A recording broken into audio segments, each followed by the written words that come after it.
هونەرمەند زۆزک قەرەداغی ساڵانێکی زۆرە ماندوونە ناسانە خزمەت بە بواری هونەر و موزیک دەکا و بەشداری چەندین کۆنسێرتی لە ناو دەرەوەی وڵات کردووە. چەندین توێژینەوە و وەرگێڕانی دەربارەی موزیک کردووە. لە ئێستادا ئەم هونەرمەندە 17هەمین کتێبی خۆی چاپ کردووە بە ناوی خەرامان.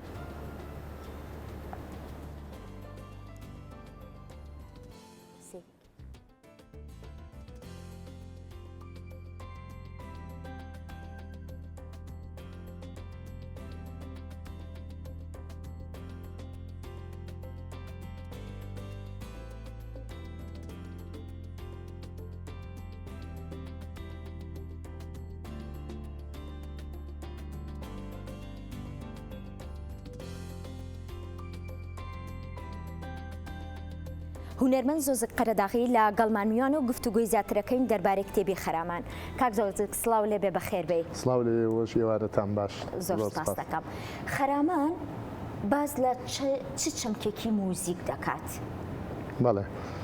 خەرامان ناوی ئەو کۆمەڵە پارچەیە کە لە کتێبێکە نۆتەکانی بڵاوە بێتەوە بە شێوەی پارتیتۆر سکۆر. ناونیشانی یەکێکە لە 7 پارچە لەو پارچانە وەکو چمک وەکو فۆرم ئەگەر باسی بکەین فۆرمی سوید لە خۆیەگرێت لە مۆسیقای زانستیە لە زانستی مۆسیقایە. سوید بە شێوەیەکی گشتی کۆمەڵە موزیکیە کە سەماعامێزە و پەیوەندیدار بن بەیەکەوە. یعنی من لە 7 پارچەیە پارچەکان بڵین میلۆدیەکان هی مامەسا ئەردەشێرکامکارە و من ئەڕێنجم کردووە بۆ ژێدارەکان.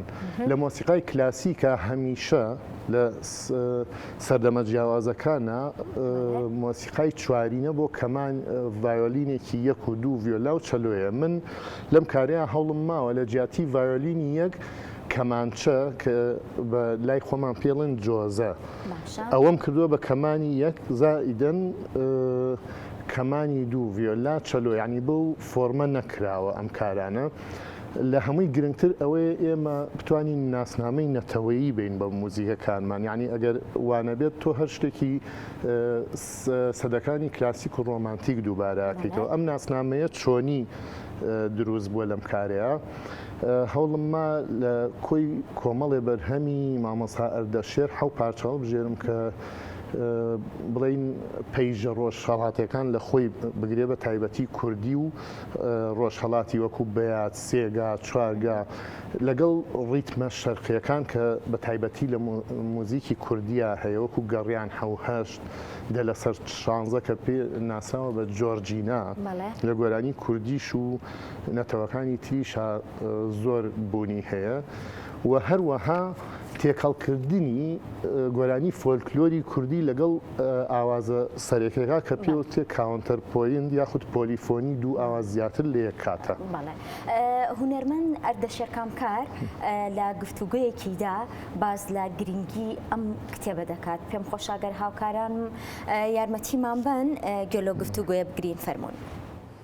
خب قەتعگەلێکم کە من بووم لەناو کتێب دووم خۆمە چاپم کردو ئەوە زۆزە کاتە ئەمەیە هین کرد بۆ تەنزیمی کرد بۆ کوارتێت زێهی یا کوارتێت زێهی یا چواردانە ساز فەرق ناکە کە تایسە مەسەڵەن کەمتر اتفاق خەفکە کە بۆ جۆرە بێ چەندانە قەتعگەلێک لە موسیقی کوردی یا موسیقی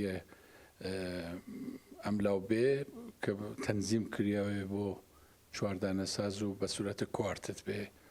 خب تاثیری ئەوەسە کە ئەمە وەختی یەک قەتع فقط یەک ملودی هەست یەک کەسەتانێ لێبە یەک ناوازەندەتانێ یەک عازفەتانێ کار بکە وەلێ ئەو چۆن بۆ چواردانە ساز نووسیە ئەوەسە کە کەمێ تەنن لە دەور یەکە و جەم بن بە یەکەوە بن کار بکەن یعنی حرەکەتی گروهیە. موسیقی زوانێکە جەهانی فەرقێکی نییە تۆ لە ئەمریکای چاتان لێبن کە یەکێک ئەشە ملودیەکان بە هەر حاڵ جەزابیەتی بێ حاڵەتێکی بێ کە شەخسیەتێ ئیسە کوردەواری یا ئەم منتەقەیە بێ و یەکە اینکە تەنزیمەکەی چی کە بارە علمی بێت فرە ئەتانێ کۆمەک بکە. گەرەکم بووگە کە ئەو ملودیگەلە ئەو مۆتیڤگەلە حاڵەتی کوردی بێ حاڵەتێکی بێ کە شخصیت خۆم یانە شخصیت کوردبوون خۆم نیشان بە و تەنزیمەکانیشی بە نەزەر من تەنزیمگەل خاسێکە زۆزێک فرێز زەحمەتی کێشاوێ. سپاس بۆ هونەرمەند ئەردەشێر کامکار. کاک زۆزەک ئەگەڕێمە وڵات بۆی درێژە با گفتوگۆکەمان بدەین. ئەم کتێبەی بەڕێستان بۆ یەکەمین جارە لە تارانی پایتەختی ئێران لە کتێبخانەکاندا بە کوردی چاپ و بڵاو بکرێتەوە. بۆ خۆی ئەمە جێگەی دڵخۆشیە. تا چەند گرنگە لە کتێبخانەکانە هەمە جۆریمان هەبێت، هەمە ڕەنگیمان هەبێت لە زماندا. بەڵێ بێگومان ئێمە کە چاپمان کرد بیرمان لەوە کردەوە بە ئینگلیزیش و فارسیش و کوردیش پێشەکی و ڕوونکردنەوەکانی لەسەر بنووسین بەو مەبەستەی کە ئەوروپیەکیش بتوانێت پێشکەشی کا بە کۆنسێردوە لە هەمان کاتیشە ئێمە ئەگەر دەرفەت هەبێ ئەو حوپارچێ بە کۆنسێرت پێشکەشەکەینەوە. گرنگی ئەوەش کە بەرهەمێکی کوردی کە باسی کورد و ناوچی کوردنشین و مۆرکی کوردی و فۆرم و شێوازەکانی مۆسیقای کوردی تیاکراوە و لە شارێکی وەکو تاران بڵاوە بێتەوە ئەچێتە کتێبخانەی میلی ئەوێ. یعنی بڵین ڕێوڕسمی یاسایی هەیە، بارکۆدی هەیە، ئەچێتە پلاتفۆرمە جیهانیەکانی ئەمەزۆن و ئیبەیەوە. یعنی هەموو کات بەردەستە بێت. لە هەمان کاتیشە بارکۆدێکی لەسەر دانراوە پێم وابێ ئەمە بابەتێکی تازەیە هەر لە جیهانە.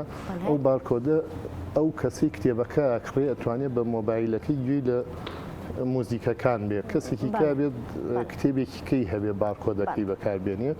لە هەمان کادا دەنگیشە و نۆتەکەش هەموو ئامێرەکان لە بەردەستایەتی.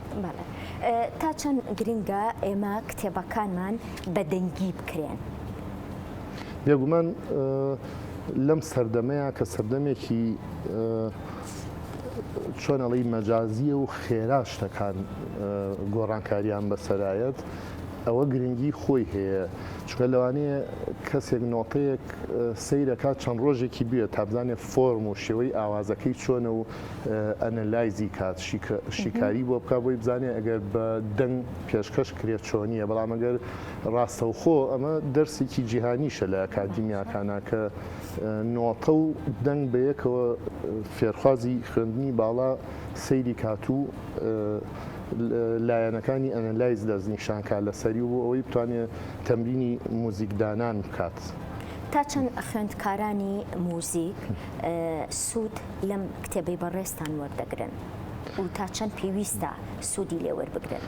ڕاستەکەی ئەمە ئەگەر نەبێ بە خۆڵکێشان گرنگی زۆری هەیە. چکە ئێمە وەکو کورد بە کەمترین شێوە کتێبی موزیکمان هەیە، لەوەش کەمتر نۆتەی موزیکمان زۆر کەمە. من ئەوەنەی ئاگادارم بەرپرسی ئەو ناوەندی بڵاوکردنەوەیە لە تاران پێش وەرگرتنی مۆڵەتی ڕۆشنبیری و پێشەوەی بڕیاری چاپکردن بات پرسیاری لە ئەکادیمیا و هەموو ناوەندەکانی خوێندنی موزیک کردبوو کە ئەمە چۆنی سوودی لێوەرەگەن. چکە مەژ نییە سەرۆکی دەستگایەک موزیکار بێت ئینجا بزانێت چۆنە. ئەو گرنگیی لێکدایەوە ئینجا بڕیاریە کە سپاردنی بۆ وەربگرێت لە ڕۆشنبیری تاران. هیوادارم لێرەش لە باشووری کوردستان ناوەندە ئەکادیمیەکان سوود لەم کتێبە وەربگرن و خوێندکاران سوودی لێ وەربگرن. کاک زۆزەک لە گفتوگۆکانمانە باست لەوە کرد جگە لەم پرۆژەی نوێت هەیە. پێم خۆشە لێرەوە باس لەو پرۆژەیە بکەیت. بەڵێ من هەر لەگەڵ مامۆستا ئەردەشێر کامکارە تۆماریمان کردووە لەگەڵ ئۆرکسترای سیمفۆنی تارانە. کۆنسەرتینۆیەکم داناوە بۆ سۆڵۆی کەمانچە و ئۆرکێسترا. لەم ڕۆژانەی ڕابردووە میکس و مایسترینی بەرهەمەکە تەواو بوو.